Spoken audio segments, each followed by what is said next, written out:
여러분의 삶의 방식이 무엇입니까?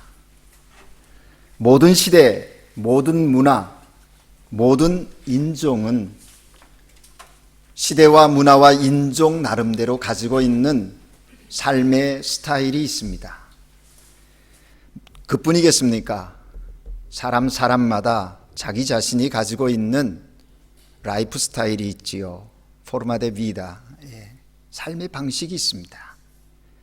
같기도 하고 다르기도 하고, 그래서 왜 당신은 그렇게 사느냐고, 나는 이렇게 사는데 라고 하면서 쉬 판단도 하고 또 정죄도 합니다.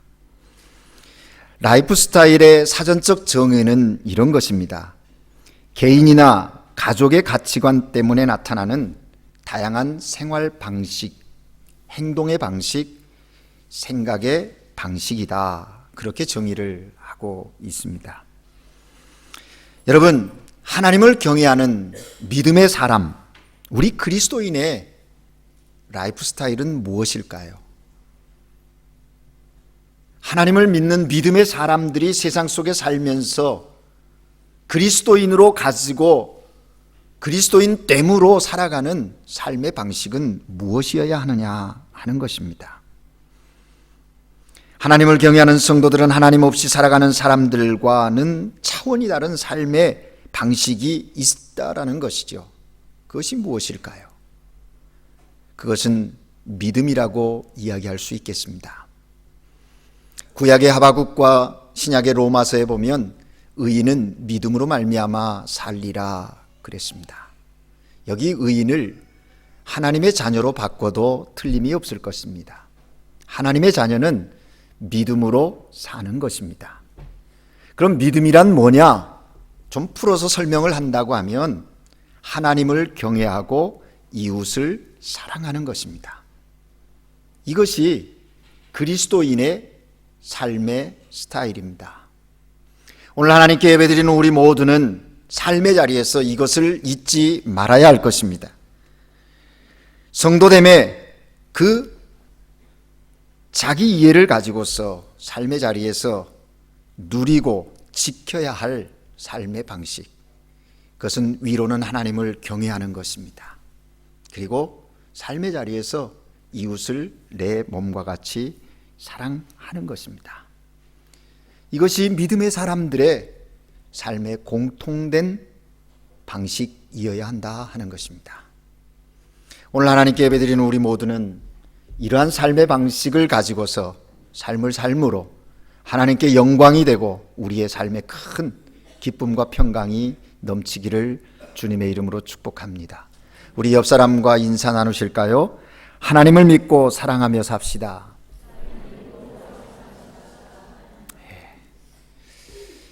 여러분, 저의 부끄러운 이야기 하나 하려고 합니다. 제가 장로의 신학대학 신대원 1학년 때에 있었던 일로 기억되어집니다. 하루는 친구가 찾아와서 저에게 부탁을 했습니다. 여봐 이전도사, 내가 교회 일이 너무 바빠서 말이야, 교수님이 내어준 레포트를 작성하지 못했는데 자네가 만든 레포트 나 좀 보여줄 수 있나? 순간 마음에 갈등이 있었습니다. 숙제를 보여주는 것 자체도 잘못이지만 마음속에 좀 불편함이 있었던 것이죠. 아니, 누군 바쁘지 않았나? 바쁜 가운데도 밤을 새워서 숙제를 했는데 그 숙제를 보여달라니. 하지만 내색하지 못하고 그 친구에게 그 레포트를 보여주었습니다. 요즘은 어떤지 몰라도 당시에는 친구들 사이에 그런 일이 아주 자연스러운 일로 여겨졌던 때입니다. 만약에 거절을 하게 되면 인정머리 없는 친구로 오해되어질 수 있는 그런 때이지요.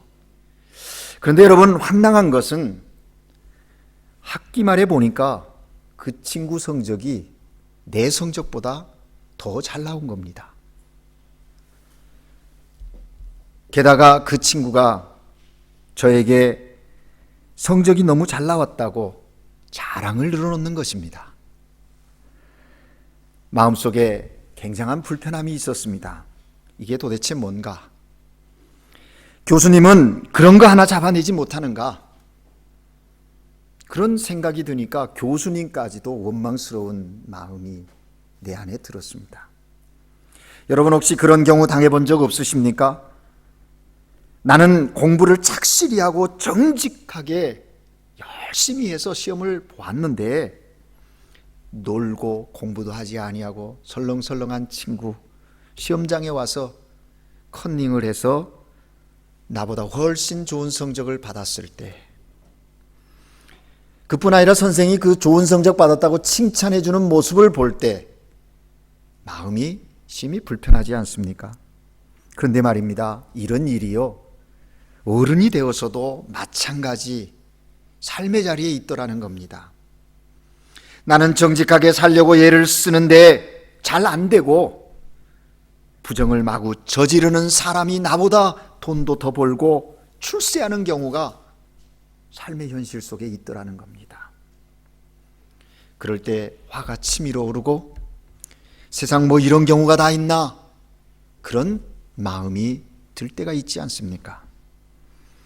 참 삶이 쉽지가 않습니다. 그런데 말이죠, 이러한 상황이 오늘 우리가 읽은 본문 시편 37편을 보면 그런 상황이 다윗의 시대에도 있었던 것 보게 됩니다. 오늘 우리가 읽은 본문은 다윗 왕이 노인이 되어서 인생을 돌아보면서 백성들에게 교훈으로 전해주는 시, 그것이 오늘 37편의 시예요. 그래서 시편을 분류할 때 이 시는 지혜의 시다, 그렇게 분류를 합니다. 지혜의 시는 독자에게 인생의 교훈을 주기 위해서 쓴 시를 말하는 것이죠. 그래서 이 시의 주제가 뭐냐, 37장의 이 7편의 주제는 뭐냐라는 겁니다.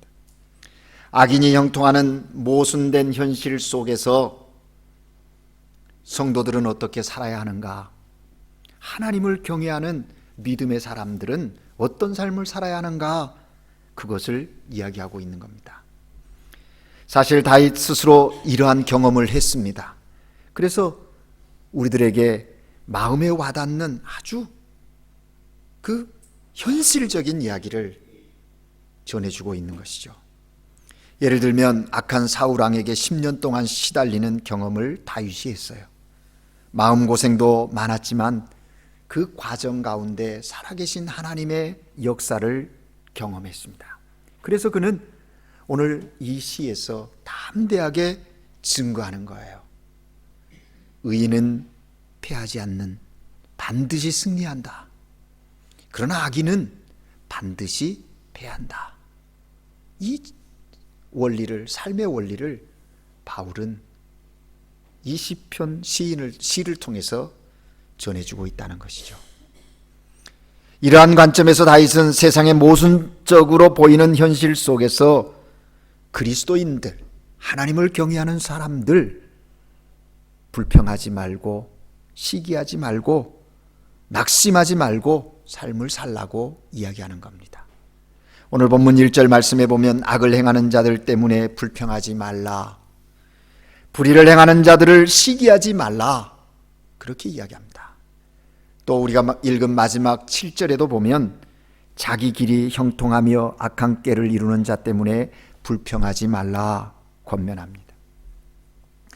악을 행하면서 세상에서 떵떵거리며 성공하는 사람들을 보면서 불평하거나 시기하지 말라는 겁니다.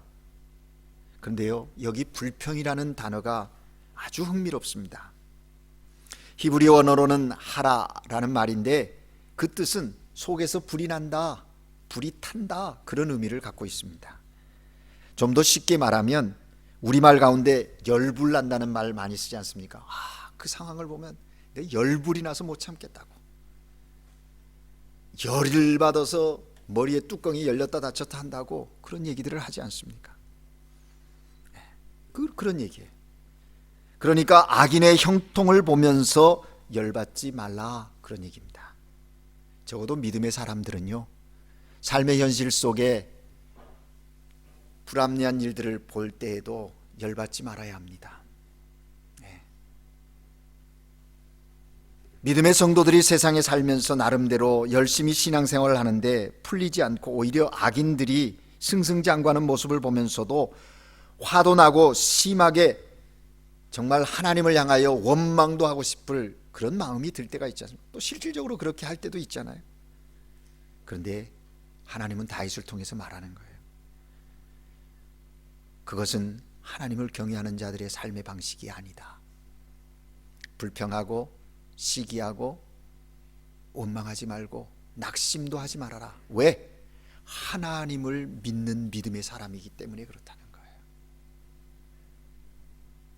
불평하고 원망하다 보면요, 하나님의 공의를 신뢰하지 못하는 그런 모습에 빠질 수 있기 때문에 그렇습니다. 그러면서 하나님은 오늘 다윗을 통해서 우리에게 말씀하십니다. 불평하고 시기하지 말고 오히려 그리스도인들이 행해야 할 삶의 방식, 적극적인 삶의 스타일이 뭔가, 믿음 안에서 어떻게 살아가야 하는가, 적극적인 방식 세 가지를 본문을 통해서 우리에게 제시하고 있습니다. 그리스도인의 삶의 방식 첫 번째가 뭡니까? 여호와를 의뢰하라, 그렇게 말합니다. Confiar en el Señor. confiar하라는 거예요. 오늘 본문 말씀 3절에 보면 여호와를 의뢰하고 선을 행하라, 땅에 머무는 동안 그의 성실을 먹을거리로 삼을지어다. 여기 의뢰라는 말은 의지하고 부탁하라는 말입니다. 모든 계획과 결과, 그 모든 것을 하나님을 신뢰하고 하나님께 부탁드려라, 의지해라, 그런 얘기입니다. 자신의 지혜나 다른 사람의 능력이나 세상의 제도나 권력을 의지하지 말고 지혜와 능력이 풍성하신 하나님을 의뢰하라고 말하고 있는 겁니다. 우리의 기대와 능력 이상으로 풍성하게 이루실 하나님, 그 하나님을 의뢰하는 그 삶이 그리스도인의 삶의 방식이다. 믿음 안에 사는 사람들의 삶의 모습이다 말하는 거예요. 왜냐하면 하나님은 하나님을 의뢰하는 사람에게 결코 실망시키시는 법이 없으십니다. 실망시키시는 법이 없으세요. 그러기에 여호와 하나님을 의뢰하라고 말하는 거예요. 그러면서 한 걸음 더 나갑니다. 의뢰하되 선을 행하라는 겁니다. 오늘 본문에 보면 의뢰하고 선을 행하라 그래요. 사람들은 종종 얘기합니다. 세상 모두가 다 그렇게 가고 있는데 나도 별 수 있겠냐고, 또 내가 그들과 같이 그런 모습으로 살지 않는다고 해서 세상이 좀 더 뭐 변화되는 것이 있겠냐고 하면서 그냥 세상의 흐름 따라 가려고 하는 모습들이 있다는 거예요. 그런데 하나님은 다윗을 통해서 이 아침에 우리에게 말씀하십니다. 하나님을 경외하는 믿음의 사람들은 그렇게 사는 것이 아니라고. 하나님을 의뢰하고 선한 일에 힘쓰라는 거예요. 왜 그렇습니까? 선을 행하는 것이 여호와를 의뢰하는 외적 열매이기 때문에 그래요. 내가 하나님을 의뢰한다 라고 하는 것의 열매가 뭐냐? 삶 속에 선을 행하는 거예요. 그래서 믿음은 단순히 이성적으로 어떤 추상적인 것이 아니에요. 삶의 구체성이 있는 겁니다. 현실적인 겁니다. 악한 풍조에 휩쓸리지 말고 악을 악으로 갚지 말고 선을 행하라고 말씀합니다. 세상에 관영하는 죄악과 악의 창궐함에 대해서 불평하지도 말라고 합니다. 악의 번성은 잠깐 있다가 없어지는 안개와 같으니까 거기에 마음 쓰지 말고 하나님을 신뢰하며 선을 행하라는 거예요. 그래서 오늘 2절 말씀에 보면 그들은 풀과 같이 속히 배임을 당할 것이며 푸른 채소같이 쇠잔할 것임이라, 그렇게 말씀하시는 겁니다. 그렇습니다. 여러분, 하나님께 의뢰하는 사람들은 불평 대신 적극적으로 선을 행해야 합니다.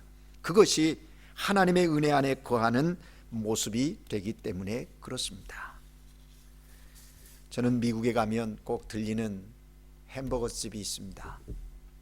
인앤아웃이라고 하는 햄버거 집인데요, 1948년 창업 당시부터 그리스도인이 경영하는 기업으로서 줄곧 원칙을 고수함으로써 윤리 경영의 모범적인 기업으로 이렇게 자주 제시되어지는 기업입니다. 신선한 식재료를 사용하는 원칙을 갖고 있습니다. 그래서 가서 한 번씩 이렇게 햄버거를 먹어보면 참 신선하고 그 아주 고유의 맛이 있어요. 왜냐하면 소고기를 절대 얼리지 않고 기름은 냉장하지 않는 기름을 사용한다는 겁니다. 뿐만 아니라 콜레스테롤 제로인 기름을 사용하고 방부제 사용하지 않는 거예요. 야채도 신선한 야채를 쓰는 것을 원칙으로 합니다. 예를 들어 그 매장에서 바로 즉석에서 감자를 씻고 깎아가지고 썰어서 감자튀김을 튀겨낼 정도니까요. 직원들도 참 친절한 모습을 보게 됩니다. 그러니까 미국에 이 인앤아웃이라고 하는 햄버거집이 많지는 않아요. 그런데 사람들이 수마일 운전해서 그 버거집을 찾아가서 먹는다는 겁니다. 그런데 그 가운데 특별히 컵이나 포장지에 성경 구절을 적어서 크리스찬 기업임을 당당하게 밝히는 버거집이에요. 요한복음 3장 16절, 하나님이 세상을 이처럼 사랑하사 독생자를 주셨으니 이는 저를 믿는 자마다 멸망치 않고 영생을 얻게 하려 함이라.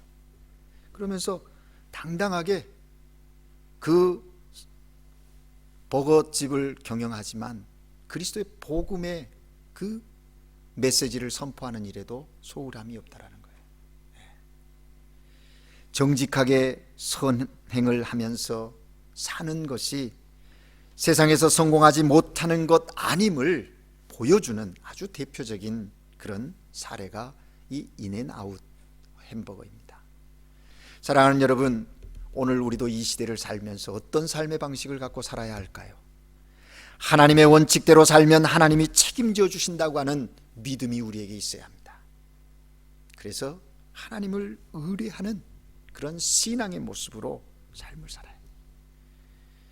여러분 지금 무엇을 의뢰하고 삶을 살아가고 있습니까? 여러분의 건강입니까? 여러분이 가지고 있는 물질입니까? 아니면 여러분이 지금 하고 있는 그 일, 또 가지고 있는 어떤 명예와 권력입니까? 아닙니다. 오늘 하나님은 우리에게 분명히 말씀하십니다. 하나님이 그것들을 통하여 일하시지만 그것을 의뢰하라고 의지하라고 말씀하지 않습니다. 왜냐하면 그것은 영원한 것이 아니기 때문입니다. 사랑하는 여러분, 여호와를 의뢰할 때 하나님이 주시는 능력 안에서 지금 내게 주어진 것들을 효율적으로 쓸 수 있는 믿음의 지혜가 있기를 주의 이름으로 축복합니다. 두 번째 삶의 방식이 뭡니까? 하나님은 다윗을 통해서 우리에게 말씀하시지요. 여호와를 기뻐하라. 4절 말씀에 보면 또 여호와를 기뻐하라. 그가 내 마음의 소원을 내게 이루어 주시리로다.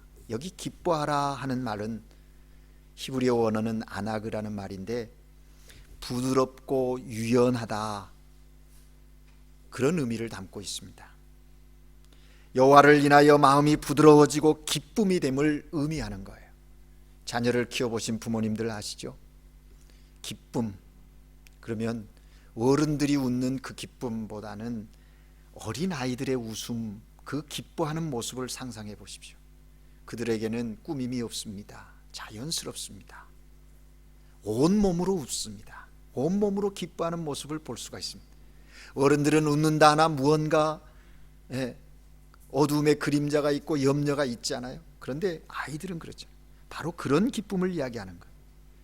하나님으로 인해 기뻐해라. 하나님으로 말미암아 기뻐해라. 하나님 안에서 기뻐한다라는 것입니다. 그리할 때 하나님께서 우리의 소원을 이루어 주신다고 말씀하고 있는 것이죠. 그런데 우리 그리스도인 된 우리의 마음속에 가끔 이런 생각이 들지 않습니까? 하나님, 지금 내게 문제가 있는데 어떻게 기뻐할 수 있겠습니까? 내게 있는 소원이 이루어지지 않았는데 내가 기뻐할 수 있을까요? 내가 지금 고난 중에 있는데 어떻게 하나님을 기쁘게 할 수 있겠습니까? 이 고난이 멈추고 나면 그때 내가 하나님 기쁘게 하겠습니다. 세상 돌아가는 꼴을 보면 어떻게 지금 기뻐하겠습니까? 뭐 이렇게들 이야기해요. 이렇게 말하는 우리에게 하나님은 말씀하십니다. 먼저 기뻐하라고. 그런 상황, 사건, 문제들 속에 내 마음을 두지 말고 나를 바라보고 기뻐하라는 겁니다. 하나님을 바라보고 하나님으로 말미암아 하나님의 은혜 안에서 기뻐하라는 거예요. 기뻐할 때 그 삶의 문제들이 어떻게 되는지 보라는 거예요. 체험하라는 거예요. 여러분 아시는 대로 하박국 3장 17절 18절의 말씀에 보면 분명히 이야기하고 있지요. 비록 무화과 나무가 무성하지 못하고 포도나무 열매가 없으며 감람나무 소출이 없으며 밭에 식물이 없고 먹을거리가 없고 우리의 양이 없고 외양간에 소가 없을지라도 뭐라고 고백합니까? 나는 여호와로 말미암아 즐거워하며 나는 구원의 하나님으로 인하여 기뻐한다. 그렇게 말하고 있어요. 이 신앙이 하박국만에 가지고 있는 신앙일까요? 오늘 이 시대를 살아가는 우리 그리스도인들은 이러한 신앙 가질 수 없을까요? 여호와로 말미암는 기쁨, 여호와로 인한 그 기뻐함, 이것이 그리스도인의 삶의 방식이라고 하나님은 우리에게 말씀하고 계십니다. 그러므로 여러분, 상황이 좋아질 때 자기가 무엇인가 얻을 때 기뻐하겠다고 말씀하지 마십시오. 예수님은 우리에게 말씀하십니다. 그 기쁨이 아니라 내가 주는 기쁨으로 기뻐하라고 말씀하세요. 주님이 주신 기쁨은 어떤 기쁨입니까? 고난이 없기 때문에 얻는 기쁨이 아닙니다. 내 문제가 다 해결되어졌기 때문에 기뻐하는 것이 아닙니다. 주님이 주시는 기쁨은요, 내가 하나님을 믿고 하나님 안에 존재한다라고 하는 그것 때문에 기뻐하는 것이에요. 그래서 예수님 말씀하십니다. 내 기쁨을 그들 안에 충만하게 하여 충만히 가지게 하려 합니다. 주님께서 그렇게 말씀. 뿐만 아니라 구약의 느헤미야 8장 10절에는 이런 말씀이 있습니다. 여호와로 인하여 기뻐하는 것이 너의 힘이다. 무슨 얘기입니까? 그리스도인의 삶의 방식에 그 삶의 능력은 어디서 오는가? 여호와를 기뻐하는 거기에 있다고 말씀하고 있는 것입니다. 이러한 삶의 방식의 그 스타일을 가지고 오늘 이 어려운 시대를 이겨나가는 하나님의 사람들 되시기를 주의 이름으로 축복합니다. 마지막 세 번째 방법은 여호와께 맡기라고 말씀하고 있습니다. 5절 말씀에 내 길을 여호와께 맡기라. 여기 길이라고 하는 것은 삶의 여정뿐만 아니라 삶의 계획, 삶의 결과까지 다 말하는 거예요. 걸어가는 한 과정만을 얘기하는 것이 아니라 계획과 결과까지도 다 얘기하는 거예요. 세상 사람들은 이런 것들을 일컬어서 뭐라 합니까? 운명이다, 팔자다. 다 자기 팔자 소관이 아니겠느냐. 그런데요, 그리스도인 믿음의 사람들의 고백은 그런 게 아니에요. 그 모든 것이 하나님의 경륜 안에 있는 겁니다. 섭리 가운데 있는 거예요. 그래서 하나님의 뜻 가운데 우리가 삶을 산다 하는 고백이에요. 특별히 여기 맡기라 그랬습니다. 맡기라는 이 히브리어의 의미는 옮긴다, 굴린다, 내어 던진다, 그런 의미. 그러니까 무슨 얘기냐면 인생의 삶 가운데 염려 또 신경 쓰여지는 일들 자신이 붙들고 힘겨워하지 말고 신실하신 하나님께 모든 결과를 돌 굴리듯 굴려라, 그런 얘기입니다. 다시 말하면 하나님께 맡기고 평안하라는 것입니다. 문제를 붙들고 씨름하지 말고 하나님께 맡기고 자유하라는 것이에요. 여러분, 늘 말씀드리지 않습니까? 내 삶의 문제를 내가 끌어안고 몸부림치면 그것은 나의 문제일 뿐이에요. 그러나 그 문제를 하나님 앞에 맡기면, 하나님께 굴려드리면 그 문제는 그때부터 나만의 문제가 아니라 하나님의 문제가 되는 거예요. 하나님의 자녀이기 때문에 그래요. 오늘 우리가 읽은 이 시편의 내용이 그런 거예요. 다윗은 삶의 자리에서 그걸 경험했던 거예요. 자신의 삶에 수없이 많은 위기와 고통과 문제 앞에서, 죽음의 위협 앞에서 자기 스스로 그것을 해결하려고 몸부림치지 않았어요. 주님께 맡겼을 때 여호와 하나님께서 그 맡긴 다윗의 문제들을, 다윗의 삶의 그 사건들을 친히 맡아서 온전한 곳으로 이루셨다는 것이죠. 그래서 여기서 분명히 말하고 있습니다. 그를 의지하면 그가 이루신다. 그가 이룬다는 거예요. 하나님께서 이루어 주신다. 이루어 주시되 어떤 축복의 자리로 우뚝 세우십니까? 내 의를 빛같이 나타내시며 내 공의를 정오의 빛같이 드러내시겠다고, 해결하시겠다고 그렇게 말씀하시는 거예요. 그러므로 사랑하는 여러분, 그리스도인의 삶의 방식은 내가 내 문제를 안고 내가 해결하겠다고 발버둥 치는 것이 아니에요. 하나님께 맡기는 것입니다. 하나님께 맡겼을 때 하나님이 그 일들을 하나님의 선하신 방법과 선하신 뜻 가운데 이루어 가시는 겁니다. 적극적 사고를 바탕으로 교육학자인 데일 카네기는 교육학에 있어서 참 많은 일들을 이루었습니다. 그런데 그의 어린 시절 이야기가 오늘 우리들의 삶에 많은 교훈을 던져줍니다. 카네기가 어머니 손을 잡고 시장을 가게 되었더랍니다. 이것저것 구경도 하고 가는데 과일 가게 앞에 갔는데 그 당시에 체리가 아주 수확기가 되어서 탐스러운 체리가 듬뿍 쌓여있는 과일 가게 앞에 있더랍니다. 이 어린 카네기가 그 과일이 먹고 싶은 거예요. 너무 먹고 싶어서 그 과일을 눈도 못 떼고 바라보고 있는데 착한 과일 가게 아저씨가 카네기에게 묻는 겁니다. 체리가 먹고 싶니? 부끄러운 얼굴로 이 어린 카네기는 고개를 끄덕였답니다. 마음씨 좋은 주인 아저씨가 어린 아이에게 한 움큼 집어가거라 말한 거예요. 그런데 이 어린 데일리 카네기는 짚지 않고 가만히 서 있는 거예요. 그 모습을 보다가 이 과일 가게 아저씨가 그 아저씨 손으로 듬뿍 하나를 집어서 그 아이에게 줬더라는 거예요. 집에 돌아와서 어머니가 그 카네기의 그 행동을 보고서 아이에게 물었더랍니다. 얘야, 주인 아저씨가 한 줌 집으라고 했는데 왜 그냥 있었니? 그러니까 카네기가 어머니에게 이렇게 얘기했다지요.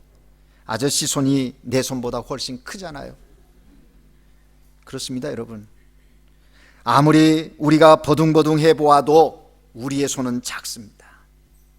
내 문제, 내 사건, 지금 내가 가지고 있는 그 해결해야 할 일들, 내 작은 손으로 온전히 할 수가 없어요.